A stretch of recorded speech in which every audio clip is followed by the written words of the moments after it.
Je m'appelle Alec Bergman. Je suis né le 30 avril 1931 à Liège. Mes parents venaient de Pologne. Ils sont arrivés en Belgique en 1928-29. Et j'ai dans le quartier du centre de la ville que je suis né, dans le quartier de Londo.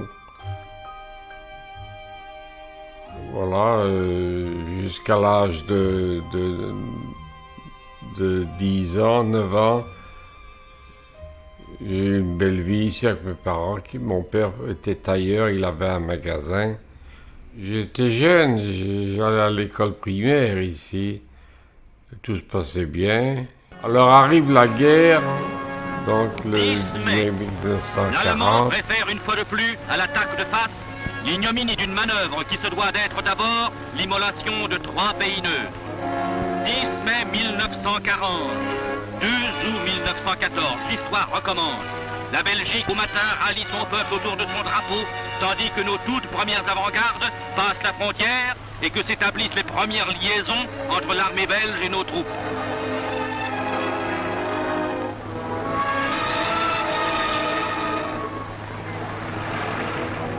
Dès le matin du 10 mai, commence au Luxembourg et en Belgique le douloureux exode sous la menace des bombardements aériens qui toute la nuit passée... Et là, nous avons évacué, avec des amis également, nous avons été jusque dans le sud de la France, à Palavas-les-Flots, près de Montpellier. Pendant les 2 premières années, tout s'est bien passé, nous étions en zone libre. Et il y avait un organisme à Palavas qui s'occupait des réfugiés et surtout des enfants de réfugiés, l'OSC, je crois. En 1942, quand on a commencé, j'ai été en vacances d'été avec l'organisme. Donc, les enfants étaient en vacances. Et j'ai appris pendant qu'on était en vacances que mes parents avaient été plus ou moins raflés. Enfin, ils ont échappé à la rafle, mais de justesse. Et ils ont dû quitter en vitesse, ils ont dû quitter le lieu parce que ma mère, les gendarmes français, c'était la gendarmerie française qui faisait les rafles.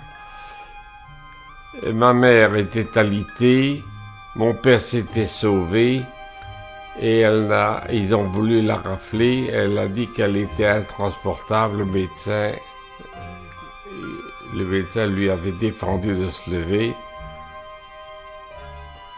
La gendarmerie a fait appel au médecin qui a dit en effet qu'elle était intransportable.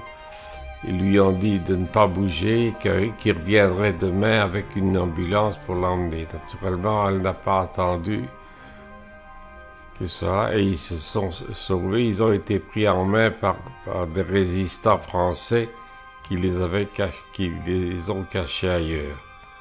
Moi, comme j'étais en colonie de vacances à ce moment-là, je ne suis pas retourné chez mes parents. J'ai été placé dans différents endroits, dans un home, j'ai été dans un couvent, et chaque fois qu'on était repéré, on nous changeait de place. J'ai été chez un fermier, j'ai fait chez vidanger, et ça a duré pendant près d'un an, pas près d'un an, une bonne année, sans que je voie mes parents, sans que je sache où ils étaient. D'ailleurs, eux ne savaient même pas où j'étais. On leur disait que j'étais en bonne santé parce que c'était trop dangereux de donner les adresses. Et puis j'ai échoué à Isieux, dès l'ouverture, et je suis resté là quelques mois.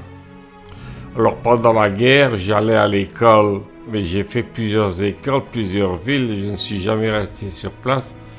Et quand j'étais à Isieux, on avait ouvert une école dans la colonie même, Mais j'ai perdu quand même 1 an ou 2 à force d'être trinqueballé à droite, à gauche.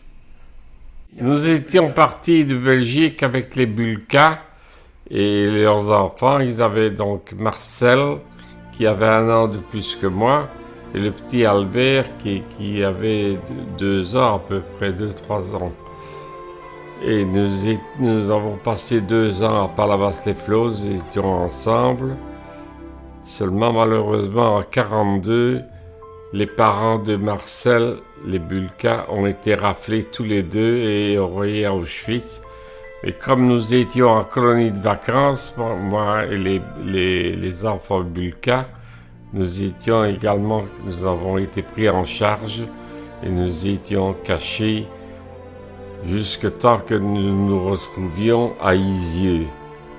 La vie était organisée comme si c'était une colonie de vacances. On s'occupait de nous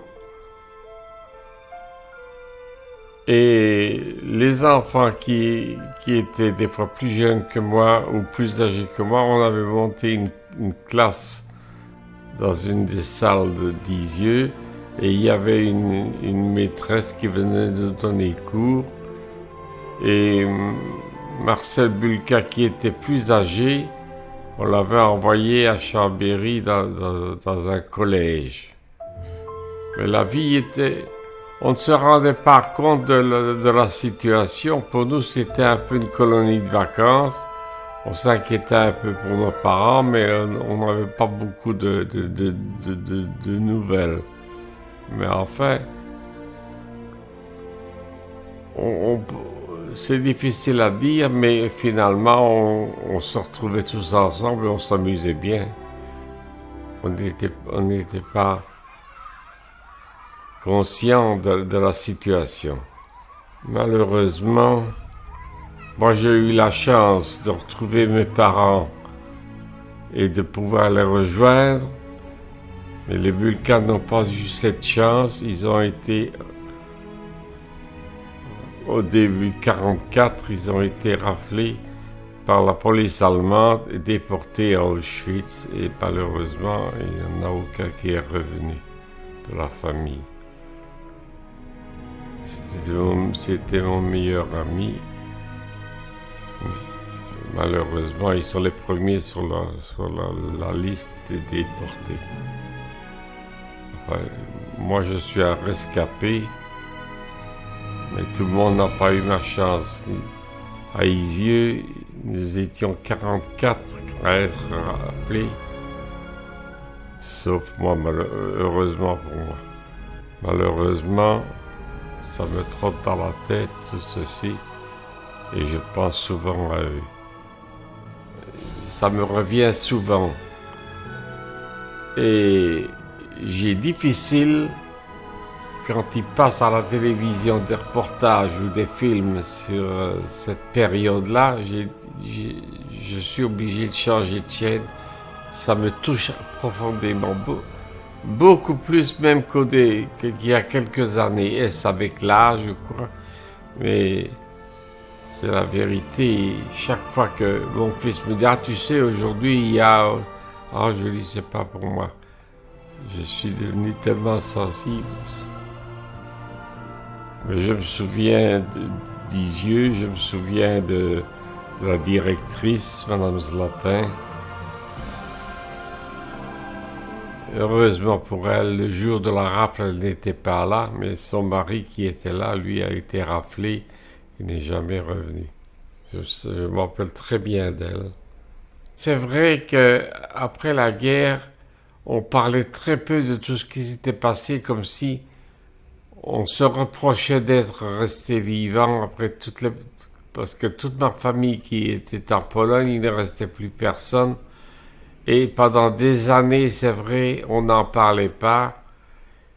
Et c'est dans les années 80 que j'ai été contacté par Serge Klarsfeld parce qu'on avait arrêté Klaus Barbie, qui était à Lyon un officier allemand et qui avait ordonné la rafle des enfants d'Isieux.